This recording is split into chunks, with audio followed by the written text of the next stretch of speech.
The first question comes from Seema Malhotra. Great, thank you very much, and thank you all for coming to give evidence today.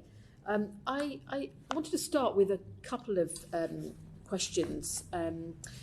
First, in your views, does the bill provide adequate guarantees against companies that have opaque corporate ownership based in secrecy jurisdictions? Could the bill and should the bill be further improved in order to prevent continued use of companies of offshore and opaque corporate ownership? So that's the first one. And the second one is, does the bill provide enough mechanisms to help with transparency around Companies House new responsibilities, and should there be particular reporting on new powers to Parliament, but certainly publicly available? What would you want to see in order to have confidence that measures are having impact? Thom Townsend. Thank you. I think there are significant areas of improvement for the piece of legislation we see before us. I think primarily from our perspective, we focus on reform of company registrars around the world. So my focus very much is on how Companies House can better operate. I think the key area we would identify is, as you would expect, around the verification mechanism, and that splits out really into 2 points. One is around how we verify the identity of someone versus how we identify and verify the actual statement of control and ownership that they're giving about their involvement with the company. That second part, their status, that's not covered here.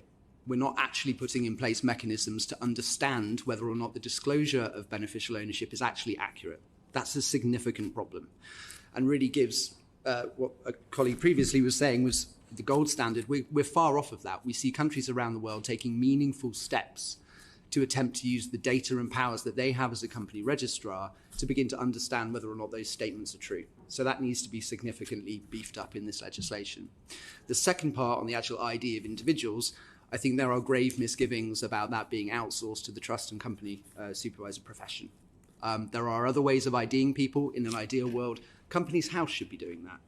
That's a big change for this piece of legislation, but that frankly is where most of the world is going. So in terms of example of where you say most of the world is going, what's a good example for us to I think it's worth saying a lot of countries that are doing very well on this typically have a national identity card system. That is the foundation of their ID process. There are other ways of doing it. So I would think about Estonia, France, Germany. The list can go on, but it is based around that national ID card system. Clearly we don't have that.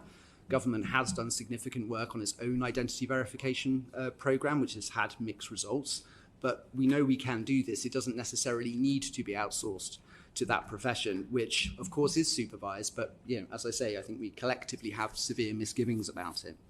Just in terms of that second point around what's the sort of accountability mechanism, yes, we would like to see a very strong mechanism for Companies House to be coming to Parliament on a regular basis to talk about how this is looking, how they are performing, and I think it is a much broader conversation about the kinds of indicators we would like to see reported on, and that's a much longer conversation. Jackie Delprice. Thank you, Chairman. Just to follow up on that point, we actually do have a principle in this country that the fees should actually match the operational costs, which, bearing in mind we are adding to what Companies House will be doing in terms of that active management, it would make a case for an increase in the fee to meet the cost of this, would it not? What strikes me about reading the bill is it sort of isn't quite clear what government necessarily wants Companies House to be. When you delve into the detail, is it around minimising criminal activity in the fourth objective? Is it about preventing, which comes up in 88? This needs to be resolved to give a very clear idea in primary legislation. What is it we want Companies House to be? Because it should be the first line of defence in the UK economy from a perspective of integrity and preventing crime.